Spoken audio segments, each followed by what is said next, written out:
অনেকদিন হাতে কোনো কেস নেই, বলতে গেলে রীতিমতো বেকার অবস্থা। পোয়ারোর অবস্থা যা দাঁড়ালো দেখে শুনে মনে হয় দেশের খুনে চোর ডাকাত সব রাতারাতি সাধু বনে গেছে। অপরাধ বলে আর কিচ্ছু নেই। নিজের আরামকে দাঁড়ায় বসে রুশীয় সিগারেট টানা আর গাল গল্প করা, এই হয়ে দাঁড়িয়েছে পোয়ারোর রোজকার কাজ। সঙ্গ দেবার জন্য আমাকে প্রতিদিন পোয়ারোর আস্তানায় দুবেলা যাতায়াত করতে হচ্ছে। নানান গল্পগাছায় সময় কেটে যাচ্ছে। এই অবস্থা আমার কাছে অসহনীয় ঠেকলেও পোয়ারোর কিন্তু কোনো মাথা ব্যথা নেই। নিয়ম মাফিক খাওয়া দাওয়া আর গাল গল্প, ব্যাস এর মধ্যেই পরম নিশ্চিন্তে যেন গা ভাসিয়ে রয়েছে। এমন একজন নির্লিপ্ত মানুষকে যে খুঁচিয়ে চাঙ্গা করব তেমন রসদও আমার জানা নেই। তাই একরকম অসহায় অবস্থাতেই আমি আমার দৈনন্দিন রুটিন চালিয়ে চলেছিলাম। সেদিনও ঘরে ঢুকে দেখি যথারীতি গোয়েন্দা প্রবর তার আরামকে দাঁড়ায় গা এলিয়ে আছে, হাতে ধুমায়িত সেই রুশীয় সিগারেট। সামনে গিয়ে বসলাম। অমনি টেবিলে রাখা একখানা লম্বা খাম আমার দিকে বাড়িয়ে বলল, নাও এটা পড়ো। খামটা নিতে নিতে নীরবে বন্ধুবরের মুখের দিকে তাকালাম। তারপর ভেতর থেকে চিঠিটা বের করলাম। ছোট্ট একটা চিঠি, মিস ভায়োলেট মার্স নামে একটি মেয়ের কাছ থেকে এসেছে। বিশেষ প্রয়োজনে সে পোয়ারোর সাহায্য প্রার্থনা করেছে, দেখা করবার অনুমতিও চেয়েছে। সাদামাটা অমন চিঠি অসংখ্যবার পেয়েছে পোয়ারো। এর মধ্যে কোনো বিশেষত্ব তো খুঁজে পাওয়া গেল না, কিন্তু এমন ভাবগম্ভীর ভঙ্গিতে লিফাফাটা আমার দিকে বাড়িয়ে দিয়েছে যেন কি না কি। হতাশ হয়ে চিঠিটা আবার খামের ভেতরে ঢুকিয়ে রাখলাম। কি বুঝতে পারলে হেস্টিংস? জানতে চাইল পোয়ারো।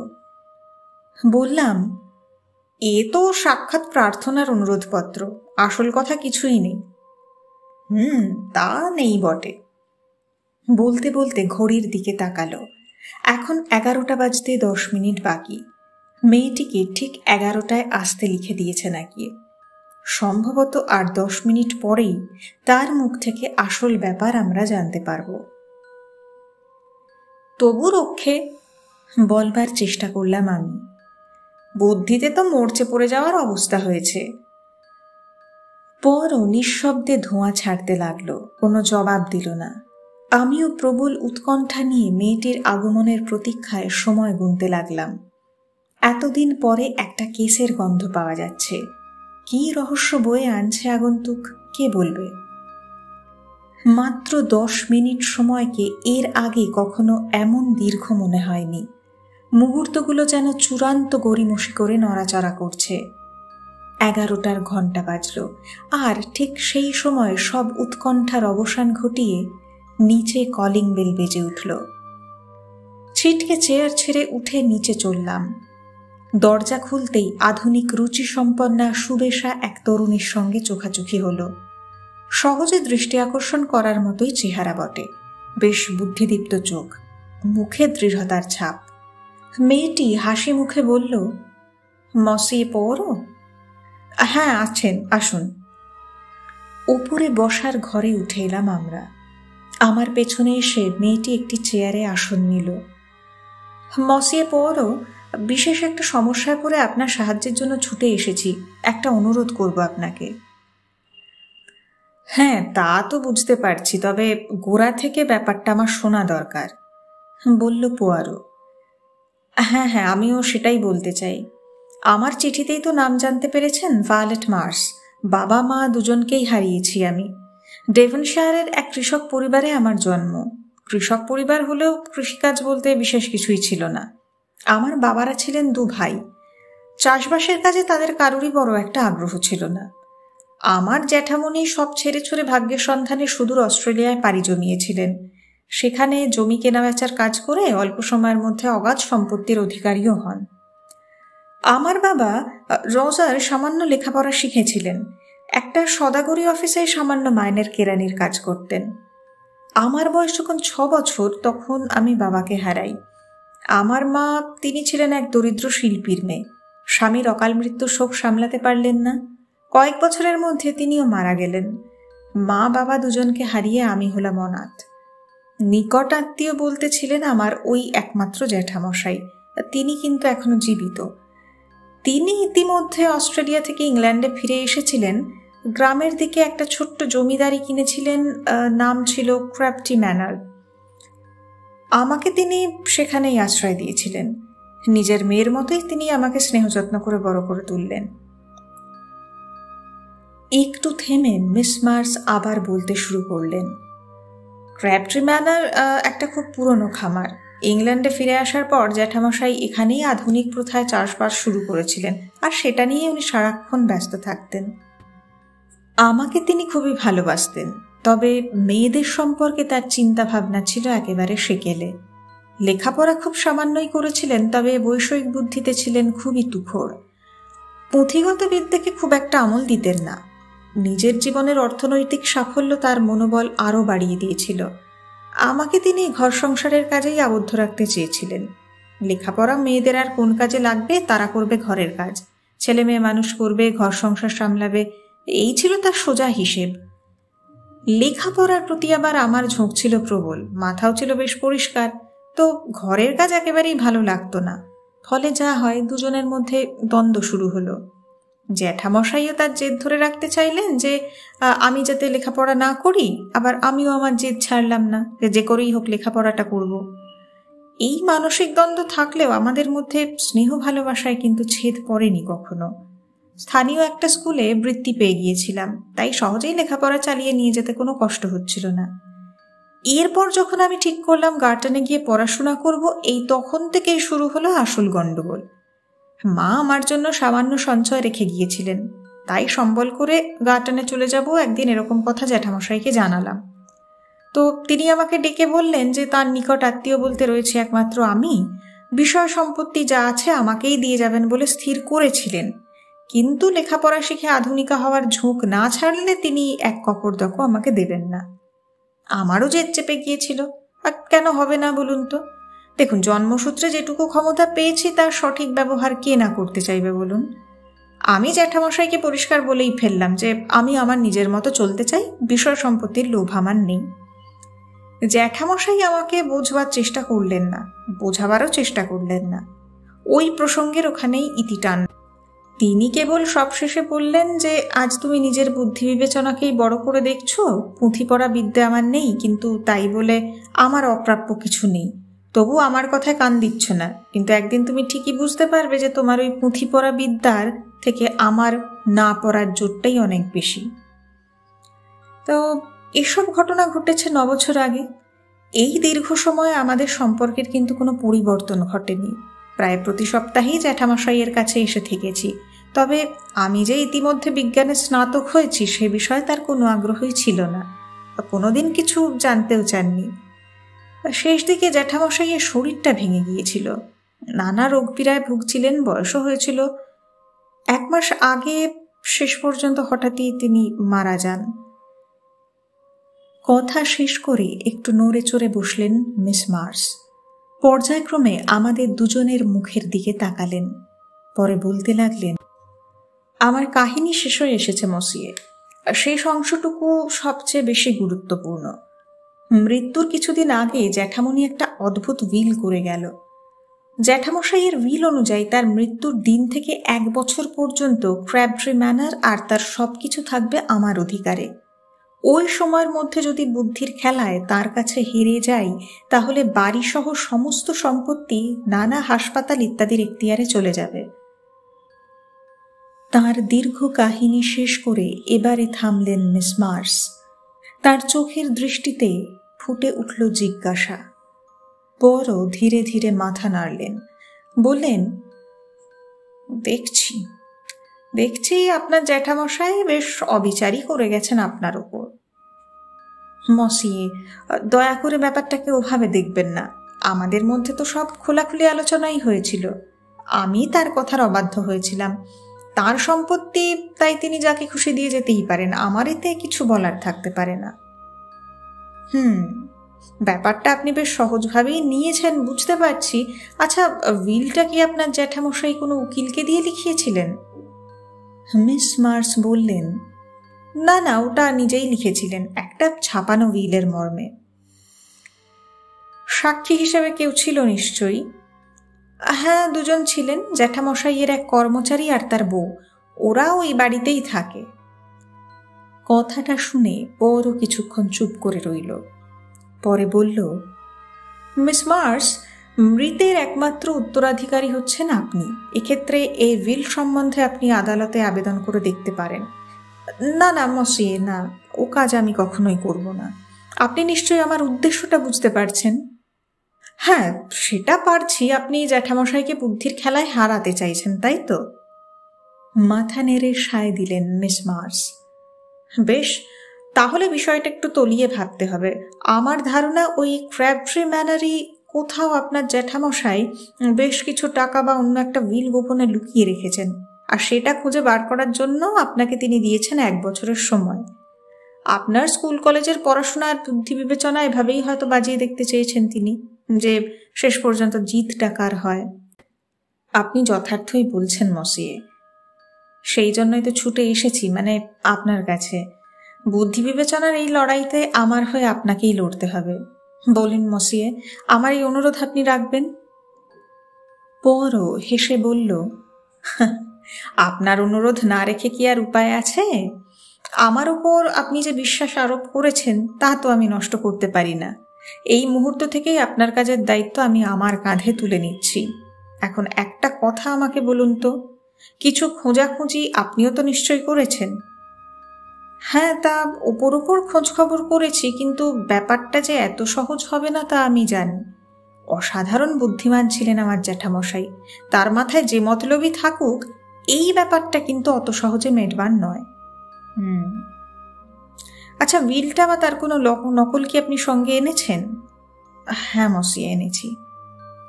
মিস মার্স তার ব্যাগ খুলে একটা পাকানো কাগজ বার করে পরোর হাতে তুলে দিলেন। গভীর মনোযোগের সঙ্গে পরো উইলটা পড়তে লাগল। পড়তে পড়তে বার কয়েক মাথা নাড়ল। উইলটা দেখছি বছর 3 আগে লেখা। তারিখ সময় সবই দেওয়া রয়েছে, বেলা 11টা। ব্যাপারটা লক্ষ্য করবার মতো। বুঝলে হেস্টিংস, খুব বড় এলাকা জুড়ে খোঁজাখুঁজি করতে হবে না আমাদের। আমার বিশ্বাস, হ্যাঁ, কোনো সন্দেহ নেই যে আরও একটা উইল আছে। সেটাই আমাদের খুঁজে বের করতে হবে। প্রথম উইল লেখার অন্তত 1/2 ঘন্টা পরেও দ্বিতীয় উইলটা লেখা হয়ে থাকলে প্রথম উইল আইনত অসিদ্ধ বলে গণ্য হয়। বেশ চমৎকার এক বুদ্ধির খেলা। এরকম চ্যালেঞ্জের মধ্যে কিন্তু কাজ করেও বেশ আনন্দ। আচ্ছা ম্যাডাম, আপনার জন্য এই অসাধারণ হেঁয়ালির সমাধান করতে পারলে আমি নিজেও কিন্তু খুব আনন্দিত হব। তবে কি জানেন, এরকুল পরও বুদ্ধির দৌড় পরখ করবার পক্ষে আপনার বুদ্ধিমান জ্যাঠামশাইয়ের এই হেঁয়ালি খুবই নগণ্য বলতে হবে। পরও সেই গায়ে জ্বালা ধরানো অহমিকা এবার বেরিয়ে পড়ল। আমি আর চোখে তাকালাম মিস মার্সের দিকে। চোখ ফেরাতেই দেখলাম কৌতুক ভরা দৃষ্টি নিয়ে আমার দিকে তাকিয়ে আছে পরও। বেশ, তাহলে ওই কথাই রইল ম্যাডাম। আপনার হয়ে কাজটা আমিই করছি। আমি আর হেস্টিংস আজ রাত্রেই যাচ্ছি ক্র্যাবট্রি ম্যানারের দিকে। আপনার জ্যাঠামশাইয়ে সেই কর্মচারী আর তার বউ তো সেখানেই আছে নাকি? আগে হ্যাঁ, ওরা ওখানেই থাকে। লোকটির নাম বেকার। মিস মার্স এরপর বিদায় নিলেন। কিছু সময়ের মধ্যে আমরাও নিজেদের সামান্য জিনিসপত্র গোছগাছ করে নিয়ে স্টেশনের উদ্দেশ্যে বেরিয়ে পড়লাম। আমরা যখন গন্তব্যস্থলে পৌঁছলাম তখন বেশ রাত। মিস মার্স আমাদের যাওয়ার কথা অনেক আগেই টেলিগ্রাম করে জানিয়ে দিয়েছিলেন।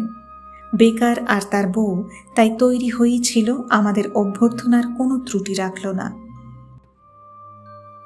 বেকার লোকটিকে আমার বেশ ভালো বলেই মনে হলো।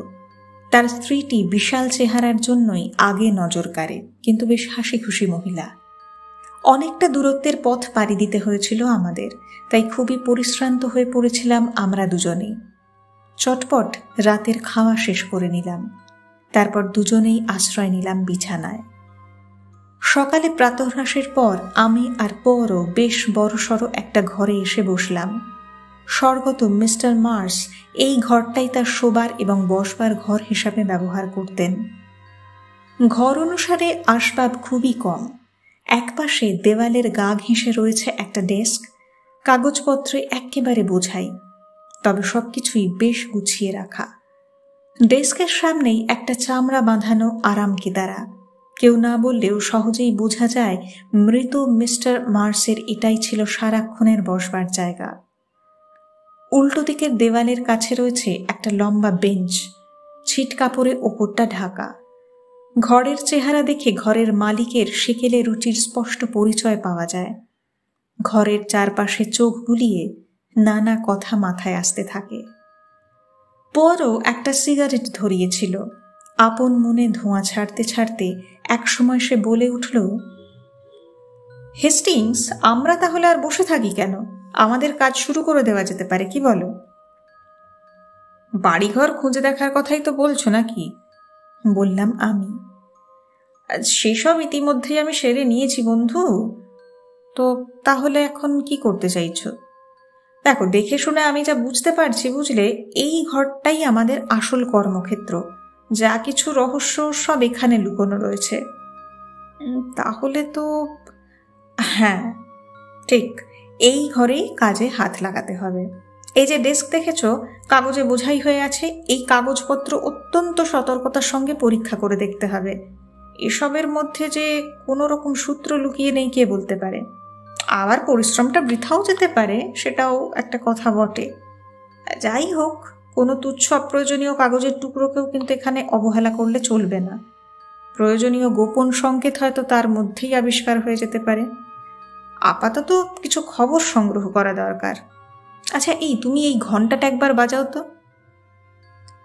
বেকারকে খবর পাঠাবার ঘন্টার দড়ি হাতের কাছেই ঝুলছিল। হাত বাড়িয়ে টেনে দিলাম। ইতিমধ্যে চেয়ার ছেড়ে উঠে পোয়ারো ঘরের মধ্যে পায়চারি শুরু করেছিল। মাঝে মাঝে ডেস্কের দিকে তাকিয়ে দেখছিল। বেকার আসার আগে পায়চারি করতে করতে হঠাৎ পৌরো বলে উঠল, বুঝলে হেস্টিংস, ভদ্রলোক খুব গুছিয়ে চলতে জানতেন। ডেস্কের কাগজপত্রগুলো দেখো কেমন গুছিয়ে রেখেছিলেন। লক্ষ্য করলে দেখতে পাবে প্রত্যেকটা ড্রয়ারের গায়ে লেবেল লাগানো রয়েছে।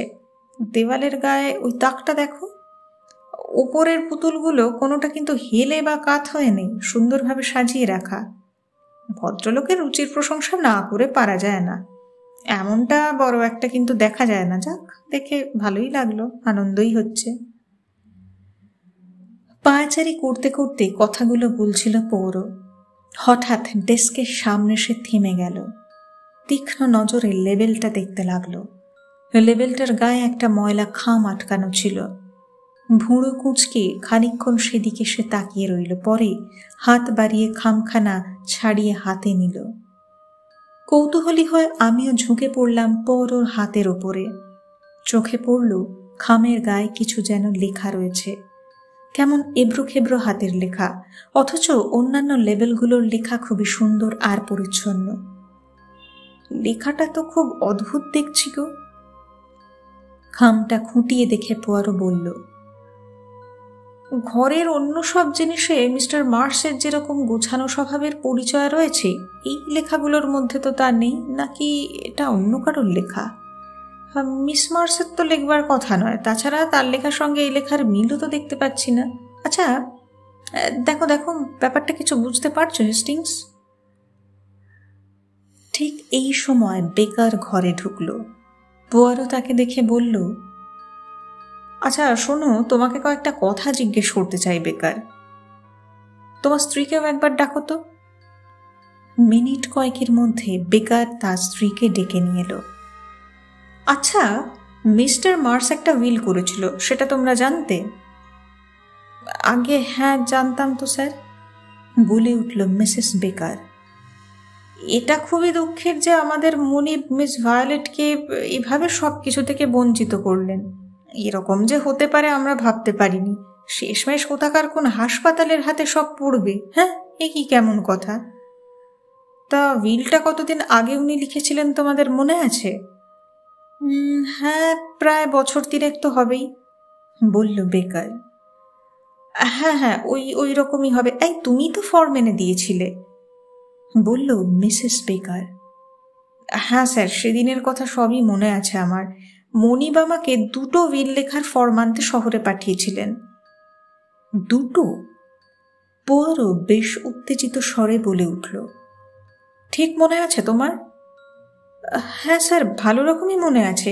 একটা ফর্ম নষ্ট হয়ে গেলে আরেকটা কাজে লাগাবেন এরকমই হয়তো ভেবেছিলেন, সেই জন্য দুটো আনিয়েছিলেন। তা হয়েও ছিল, কিন্তু তাই লিখতে গিয়ে একটা ফর্ম নষ্ট হয়ে গিয়েছিল, আমরা সেটাতে সইও করেছিলাম। হ্যাঁ হ্যাঁ, তোমরা দুজন সই করেছিলে বলল পোয়ারো। আচ্ছা, সময়টা তোমাদের মনে আছে? মানে তখন কটা বেজেছিল? বেকার শূন্য দৃষ্টিতে তাকিয়ে মনে করার চেষ্টা করল। তার বউ বলে উঠল, সে কি, তোমার মনে পড়ছে না? আরে উনুনে দুধ চাপিয়ে রেখে এসছিলাম, তখন বেলা ঠিক 11টা বাজে। ফিরে গিয়ে দেখি দুধ পুরো ছাই। তারপর তারপর আমরা চলে যাই কাজে। পরে আবার তিনি আমাদের ডেকেছিলেন। হ্যাঁ স্যার, ঠিক। এরপরেই মনিব আবার আমাদের ডেকে পাঠান, বললেন যে লিখতে গিয়ে উইলটা নষ্ট হয়ে গেল, তাই আরেকবার তোমরা সই করো। আমরাও তাই করলাম। পরে তিনি আমাদের কিছু টাকা দিয়ে বললেন যে উইলে তোমাদের কিছু দিলাম না, তবে যতদিন বেঁচে আছি এরকম কিছু কিছু টাকা তোমরা পাবে। পোয়ারো চোখ বুজে চুপ করে রইল কিছুক্ষণ। তখন অবস্থাটা যে ও মনে মনে গুছিয়ে নেবার চেষ্টা করছে তা বুঝতে পারলাম। বেশ কিছুক্ষণ এভাবে কাটল। পরে চোখ খুলে পোয়ারো বলল, দ্বিতীয়বারে তোমরা উইলে সই করলে। আচ্ছা, এবার ভালো করে ভেবে দেখে বলো তো, মনে করতে পারো কিনা তোমাদের সই করবার পর তিনি কি করলেন? বেশ মনে আছে স্যার সেদিনের কথা। আমরা উইলে সই করে দিলাম, তারপর তিনি পোশাক পরলেন। কোনো দোকানির টাকা মেটাতে হবে সেই জন্য বাইরেও বেরিয়ে গেলেন। খবরটা শোনার পর ওর কোনো ভাবান্তর ঘটল না। মনে হলো হতাশ হয়েছে। আমার অবস্থাও তথৈব চ। এসব সংবাদ থেকে কোনো সূত্র যে পাওয়া গেল না, এই ব্যাপারটা আমাকেও আশাহত করল। পোয়ারো এবার ডেস্কের লেবেলটার দিকে বেকারের দৃষ্টি আকর্ষণ করল। আচ্ছা বেকার, দেখো তো এই লেখাটা চিনতে পারো কিনা, তোমার মনিবের বলে কি মনে হয়? বেকার লেখাটার দিকে খানিকক্ষণ তাকিয়ে থাকলো, তারপর ধীরে ধীরে বলল, হ্যাঁ স্যার, এটা আমাদের মনিবেরই লেখা। কথাটা বলার সময় বেকারের মধ্যে কেমন একটা ইতস্তত ভাব আমার চোখ এড়ালো না। মনে হলো সে ইচ্ছা করেই মিথ্যে কথা বলছে। ব্যাপারটা যে পোয়ারো লক্ষ্য করেছে সেটা পরবর্তী প্রশ্ন থেকেই বোঝা গেল। আচ্ছা বেকার, গত বছর তিনেকের মধ্যে তোমাদের এখানে কেউ কিছুদিনের জন্য বেড়াতে এসেছিল? মানে তোমাদের মনিব কাউকে বাড়িতে থাকতে দিয়েছিলেন? না স্যার। ঠিক ঠিক মনে করে দেখো তো। না না স্যার, আসার মধ্যে কেবল এসেছেন ওনার ভাইঝি মিস ভায়োলেট, এছাড়া অন্য কেউ কখনো আসেনি। আমি কিন্তু কেবল চেনা জানাদের কথা বলছি না, যেমন ধরো অচেনা অজানা এমন কেউ। না স্যার, আমরা তো আগাগোড়াই রয়েছি, কেউ কখনো আসেননি। এমন সময় স্বামীর দিকে তাকিয়ে মিসেস বেকার হঠাৎ বলে উঠল, হ্যাঁ জিম, সেই যে মিস্ত্রিরা এসেছিল, এই তোমার মনে পড়ছে না? হ্যাঁ হ্যাঁ মনে পড়েছে, কিন্তু সে তো অনেকদিন আগেকার কথা। আরে অনেকদিন আগে কি বলছো? উইল লেখার কয়েক মাস পরেই তো মনিব মিস্ত্রিদের নিয়ে এসেছিলেন। মিস্ত্রি? কিসের মিস্ত্রি? মানে ঠিক ঠিক মনে করে বলো তো। বেকার কেমন একটু হকচকিয়ে গেল, পরে বলল, হ্যাঁ হ্যাঁ স্যার, মনে পড়েছে এবার। উইল লেখবার অন্তত 6 মাস পরে হবে।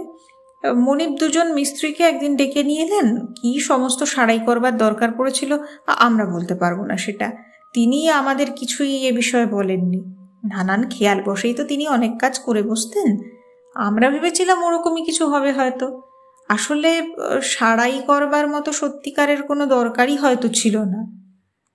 তা মিস্ত্রিরা কাজ করছিল কোথায়? প্রশ্ন করল পোয়ারো।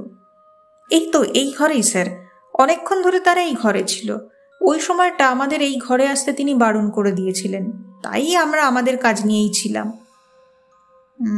বেশ। আচ্ছা, ওই দুজন মিস্ত্রিকে কোথা থেকে তোমাদের মনিব নিয়ে এসেছিলেন বলতে পারবে? না স্যার, তবে প্লাইমাউথের কাছেরই কোনো কারখানার লোক হবে হয়তো ওরা। হ্যাঁ ঠিক আছে, আমার আর কিছু জানার নেই। এবার যাও তোমরা তোমাদের কাজকর্ম করো গিয়ে। ওদের বিদায় দিয়ে পর মিনিট খানেক চুপ করে রইল। ওর মুখ দেখে কোনো সূত্রের সন্ধান পেয়েছে বলে মনে হলো না। তবু সপ্রসন্ন দৃষ্টিতে তাকিয়ে রইলাম ওর দিকে, যদি কিছু মুখ থেকে বেরোয়। হতাশ হবার কিছু নেই হেস্টিংস, আমি ক্রমেই আশান্বিত হচ্ছি। কিছু কিছু সূত্র হাতে আসছে, সেগুলো ধরেই আমরা এগোতে পারবো। তা কি এমন সূত্র শুনি? আমি তো কিছুই বুঝতে পারলাম না। পারলে না? আচ্ছা, যেমন ধরো এই প্রথম উইলের ব্যাপারটা। একটা দ্বিতীয় উইল যে লেখা হয়েছিল সে বিষয়ে আর কোনো সংশয় নেই। আমার অনুমান সত্য প্রমাণ হলো বেকার দম্পতির সাক্ষ্য থেকে, এই তাই তো? এরপর আরও জানতে পারা গেল কি দুজন মিস্ত্রি ঘরে এসেছিল এবং অনেকক্ষণ থেকে কিছু কাজ করেছিল। তা তারা কি কাজ করতে এসেছিল এবং কাজটা কিন্তু ছিল গোপনীয়, সেটাও খেয়াল করে দেখো। কিন্তু কেন? আর সেই গোপনীয় কাজটা কি এমন হতে পারে যেটা বেকারদের জানানো চলে না? হ্যাঁ তাই তো, ঠিক ঠিক, এটা কিন্তু তুমি ঠিক বলেছ। মনে মনে উল্লসিত হলাম আমি। একটু মাথা ঘামালেই বুঝতে পারবে মিস্ত্রিরা কি কাজ করতে এসেছিল। ঘরে যদি সত্যি সারাই করবার মতো কিছু থেকে না থাকে তাহলে অনেকক্ষণ সময় নিয়ে মিস্ত্রিরা কি কাজ করলো? তাদের অযথা সময় নষ্ট করবার কোনো কারণ ছিল না নিশ্চয়ই। আমার বিশ্বাস মিস্ত্রিরা এসেছিল ঘরে কোনো রকম গোপন গর্ত বা ওই রকম কিছু লুকিয়ে রাখার জায়গা তৈরি করবার জন্য। এবারে আমাদের করণীয় কাজের একটা লাইন পাওয়া গেল, কি তাই না? সেই লুকানো জায়গাটা যখন এ ঘরেই রয়েছে দেখা যাচ্ছে, খুঁজে বের করতে তো খুব একটা কষ্ট হবে না আমাদের, বললাম আমি। তবে আপাতত এই ঘর নিয়ে মাথা ঘামাবো না আমরা। তো কি করতে চাইছো তাহলে? অবাক হলাম আমি। আমাদের রওনা দিতে হবে প্লাইমাউথের উদ্দেশ্যে। প্লাইমাউথের কাছে কোনো কারখানা থেকে দুজন মিস্ত্রি এসেছিল, কেবল এই সূত্রটুকুই ছিল পোয়ারোর হাতে। কোন কারখানা তার নির্দিষ্ট কোনো সন্ধান ছিল না। তাই প্লাইমাউথে পৌঁছে আমাদের বেশ কিছুক্ষণ ঘোরাঘুরি করতে হলো। অনেক কটা কারখানায় ঢু মারতে হলো, কর্তৃপক্ষের সঙ্গে প্রায় 3 বছর আগেকার বিষয় নিয়ে কথা বলতে হলো। অনেক ঘোরাঘুরির পর পোয়ারো একটা কারখানা ঠিক খুঁজে বের করলো। জানা গেল মিস্টার মার্স তাদের কাছে দুজন মিস্ত্রি চেয়ে পাঠিয়েছিলেন। কারখানার কর্তৃপক্ষ খুবই সহযোগিতা করলেন। খাতাপত্র ঘেঁটে মিস্ত্রি দুজনের নামও জানা গেল। তারা কারখানার খুব পুরনো লোক, তখনও পর্যন্ত তারা সেখানে কর্মরত ছিল। পোয়ারো মিস্ত্রিদের সঙ্গে দেখা করে নানা রকম প্রশ্ন করল। একজন মিস্ত্রির নাম কোগান, বেশ বুদ্ধিমান মানুষ, সব প্রশ্নের জবাব সেই দিল। পোয়ারোর প্রশ্নের উত্তরে কোগান জানালো কাজটার কথা তার মনে আছে এবং সেটা অদ্ভুত বলেই মনে আছে। হ্যাঁ স্যার, ঘরে পুরনো ধাঁচের একটা তাপ চুল্লি ছিল, সেটার ইট খসিয়ে একটা গোপন গর্ত বানিয়ে দিতে হয়েছিল আমাদের। তাপ চুল্লির ইটের জোর এমনভাবে আমাদের লাগাতে বলা হয়েছিল যাতে ওই জোরটা কোনো মতেই বোঝা না যায়। গর্তটা এমনভাবে করতে হয়েছিল যে দ্বিতীয় ইটখানা না তুললে সেটা চোখে পড়বার কোনো উপায় ছিল না। যে ভদ্রলোক কাজটা করিয়েছিলেন না, মনে আছে তিনি খুব লুকোছাপা করছিলেন। যা জানবার দরকার ছিল লোকটির কাছ থেকে পোয়ারো সবটাই জানতে পারল। খুশি হয়ে সে তার হাতে কিছু বকশিশ গুঁজে দিল। কারখানা থেকে বেরিয়ে এসে আমাকে বলল, তারপর কি মনে হচ্ছে তোমার হেস্টিংস? বললাম, এত সহজে রহস্যটা উদ্ধার হবে ভাবতে পারিনি অবশ্য। তবে ওই মিস্ত্রিদের সন্ধান পাওয়াটা ছিল সত্যি কঠিন ব্যাপার। সৌভাগ্যবশত মিস্ত্রিদের সঙ্গেও আমাদের দেখা হয়ে গেল। এতেই তো কাজটা অনেক সহজ হলো, বলল পোয়ারো। ক্র্যাবট্রি ম্যানারে ফেরার জন্য খুবই অস্থির বোধ করছিলাম দুজনেই। মিস্টার মার্সের সেই গোপন গর্ত আমাদের যেন তীব্রভাবে আকর্ষণ করছিল। বাড়িতে পৌঁছে আবার সেই বড় ঘরে ঢুকলাম আমরা। ঘরের দরজা জানলা সব বন্ধ করে দিলাম।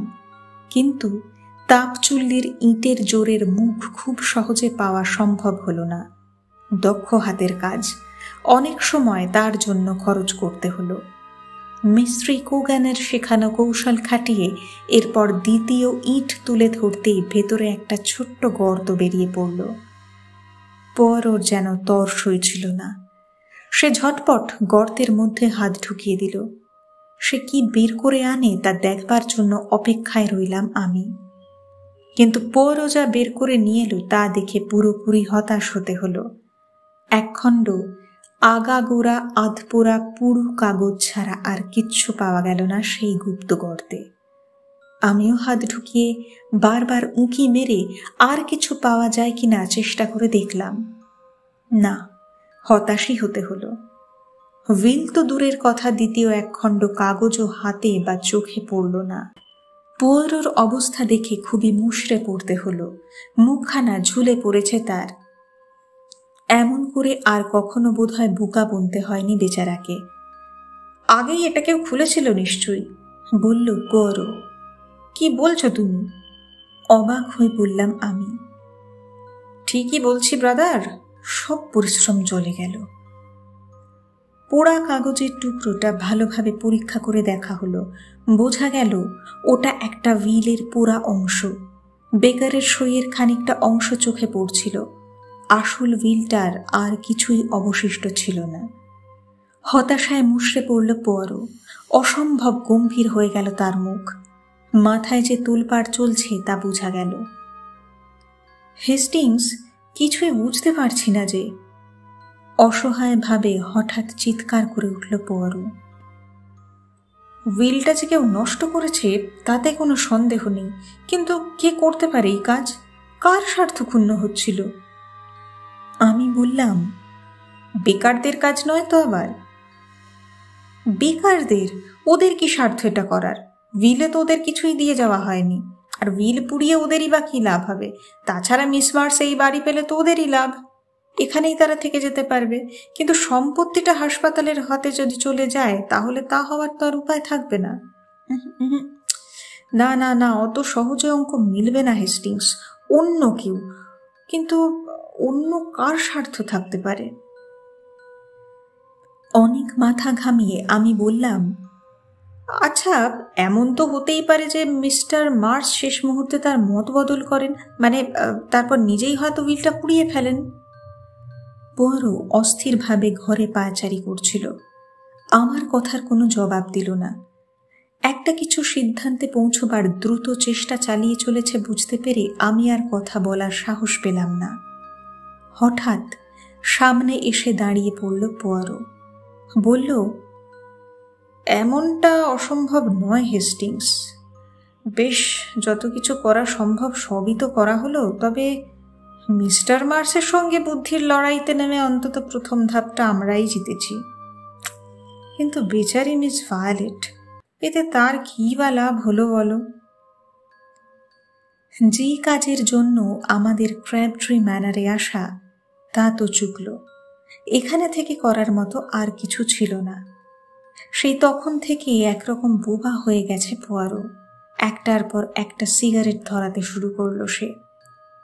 কিছু সময় পরেই আমরা লন্ডনে ফেরার জন্য স্টেশনে রওনা হলাম।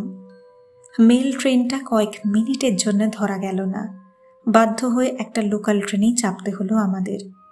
পোয়ারোকে যে কিছু বলবো বা জিজ্ঞেস করবো সে উপায় ছিল না। বেচারা চুপচাপ কামরার এক কোণে গিয়ে বসে পড়েছে। তার বুকের ভেতরে যে ঝড় চলছে তা বোঝা যাচ্ছিল বেশ। এমন শোচনীয় ব্যর্থতা সত্যি মেনে নেওয়া কষ্ট।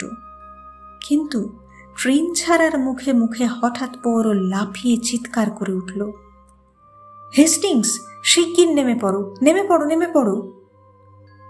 একরকম চলন্ত ট্রেন থেকেই দুজনে লাফিয়ে নেমে পড়লাম। কিছু বুঝতে না পেরে আমার তো হতচকিত অবস্থা। এসব কি পাগলামো হচ্ছে? আমরা প্ল্যাটফর্মে দাঁড়িয়ে আছি। চোখের সামনে দিয়ে ট্রেনটা বেরিয়ে গেল। আমাদের সব মালপত্র গাড়িতেই রয়ে গেছে। কিছুই নামানোর সুযোগ হয়। জনবিরল স্টেশন। আমরা প্ল্যাটফর্মে দাঁড়িয়ে। চারদিক রাতের অন্ধকারে ছাওয়া। কি করব বুঝতে পারছিলাম না। মেজাজ হঠাৎ খুব খাপ্পা হয়ে গেল। অমন পাগলামো করলে কেন? আর এসবের মানেই বা কি? রুষ্ট কণ্ঠে বললাম আমি। পোয়ারো যেন অন্য জগতের মানুষ একেবারে। আমার কথা তার কানে ঢুকল না। ওর রকম সকম দেখে আমার রাগ ঝরে গেল। আবার একটা কড়া কথা বলতে যাচ্ছি, এমন সময় অদ্ভুতভাবে পোয়ারো বলে উঠল, মহা মূর্খ আমি হেস্টিংস, আমি এক্কেবারে আকাট। বড় বেশি বুদ্ধির বড়াই করি কিনা তাই এই শিক্ষা হলো, আর নয়। কথাটা বলেছ ঠিকই, তবে মনে থাকলে হয়। তা হঠাৎ এমন বোধোদয়ের হেতু?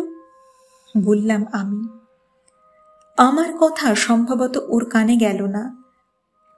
আমি যে একটা মানুষ তার সামনে রয়েছি সেই কথাটাই ভুলে যাচ্ছে ও মাঝে মাঝে। ওর অবস্থা দেখে অন্তত আমার তাই মনে হলো। ইস, দোকানদারের কথাটা একেবারে ভুলে গেছিলাম। ওর হিসেবের কথাটা ভুলে যাওয়া আমাদের উচিত হয়নি, কিন্তু কিন্তু কোথায় হতে পারে। ঠিক আছে, চলো ভাইয়া, এখনই আমাদের ক্র্যাবট্রি ম্যানরে আবার ফিরতে হবে। কি আর করা, পড়েছি যখন পাগলের পাল্লায়, কপালে দুর্ভোগ তো থাকবেই। কিন্তু এখান থেকে ক্র্যাবট্রি ম্যানরে ফেরা কি কম হ্যাপা? কোনো মেল ট্রেন এখান দিয়ে যায় না। আমাদের নামতে হবে এক্সিটার স্টেশনে, সেখান থেকে ট্যাক্সি ধরে পৌঁছতে হবে ক্র্যাবট্রি ম্যানরে। ছ্যাকরা গাড়ির মতো একটা ট্রেনেই চাপতে হলো আমাদের। ও তো ট্রেন নয়, যেন গরুর গাড়ি। ঢিকির ঢিকির করে কোনো রকমে বয়ে এনে আমাদের পৌঁছে দিল সে স্টেশনে। ট্যাক্সির ঝামেলা ইত্যাদি সামলে শুনলে গন্তব্যস্থলে যখন পৌঁছলাম তখন রাত 3টে। ভোর হতে আর বেশি দেরি নেই। আমাদের হাঁক ডাক বেকার আর তার বউয়ের ঘুম ভাঙিয়ে দিল। এত রাতে আমাদের দেখে তারা তো হতভম্ব। পোয়ারো কোনো কিছুই ওসব গ্রাহ্যের মধ্যে আনলো না। উত্তেজনায় স্থির হয়ে যেন দাঁড়াতে পারছিল না পোয়ারো। বাড়িতে ঢুকে সোজা ছুটল সেই বসবার ঘরের দিকে। আমিও ছুটলাম তার পেছন পেছন। কাগজ বোঝাই ডেস্কের সামনে গিয়ে পোয়ারো ময়লা খামখানা টেনে হাতে তুলে নিল। আমি কেবল আকাট মূর্খ নই, বুঝলে হেস্টিংস, আমি তার চেয়েও বেশি কিছু। নিজের মনে কথাগুলো বলতে বলতে খামটা নিয়ে টেবিলের কাছে চলে এলো সে। আমি হতবাক হয়ে ওর অবস্থা দেখতে লাগলাম। ও কি ভেবেছে ওই মোটা কাগজের উইলটা ওই খামের ভেতরে রয়েছে? বুদ্ধির দৌড়ে হেরে গিয়ে কি শেষ পর্যন্ত মাথাটাই বিগড়ল ওর? একটা ছুরি দিয়ে খামখানা কেটে টেবিলের উপর রাখলো, তারপর একটা বাতি ধরালো। কাটা খামখানা বাতির আগুনে ধীরে ধীরে গরম করতে লাগলো। আমি যেন কোনো অদ্ভুত নাটকের দৃশ্য দেখছি। পোয়ারোর কাঁধের উপর দিয়ে ঝুঁকে রইলাম। আশ্চর্য, জাদুর খেলার মতো চোখের সামনে দৃশ্যপট পাল্টে যেতে লাগলো। খামের কাগজের গায়ে একটা দুটো করে রঙিন লেখা ফুটে উঠতে লাগলো। দেখো হেস্টিংস, তাকিয়ে দেখো। উল্লাসে চিৎকার করে উঠল পোয়ারো। এবার আমার বোকা বনবার পালা। এমনটি যে দেখতে পাবো স্বপ্নেও ভাবতে পারিনি। একখানা আস্ত হুইল ভেসে উঠল চোখের সামনে। লিখেছেন অ্যান্ড্রিউ মার্স। তার স্থাবর অস্থাবর সমস্ত সম্পত্তি ভাইঝি শ্রীমতী ভায়োলেট মার্সকে দিয়ে গেছেন। হুইলের তারিখ 25শে মার্চ, সময় 12:30। হুইলের সাক্ষী হিসাবে সই করেছে একজন রুটিওয়ালা অ্যালবার্ট পাইক আর জেমি পাইক নামে একজন বিবাহিতা মহিলা। এতক্ষণে আমার পরিশ্রম সার্থক হলো।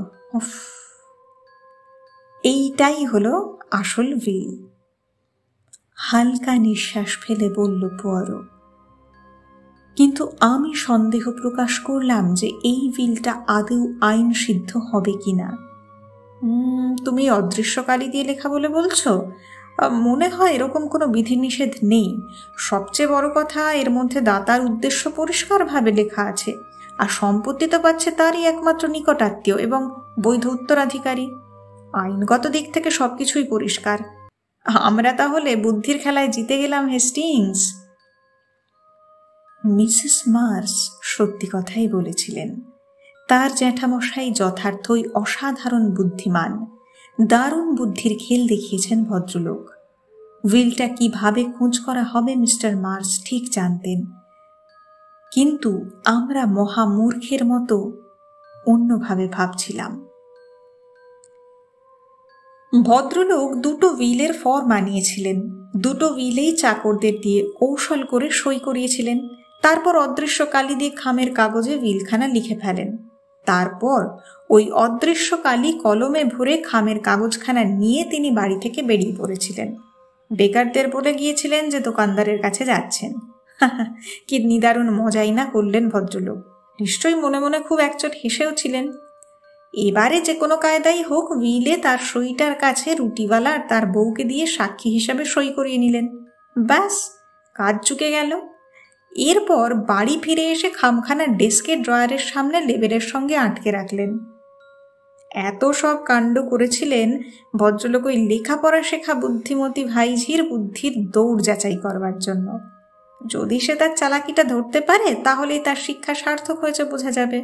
তাহলে পুরস্কার হিসাবে সে পাবে সম্পত্তিটা। অ্যাকচুয়ালি এটাই ছিল বুড়ো অ্যান্ড্রিউজের উদ্দেশ্য। কথা শেষ করে খুশিতে ডগমগ পোয়ারো গর্বিত ভঙ্গিতে আমার দিকে তাকালো। আমি বললাম, কিন্তু পোয়ারো, কাজটা তো করেছো তুমি। মিস মার্চ তো উইলটা সত্যি খুঁজে বের করতে পারেননি। কাজে ন্যায়সঙ্গতভাবে বলতে হলে বুদ্ধির খেলায় বুড়ো অ্যান্ড্রিউসই কিন্তু জিতেছেন।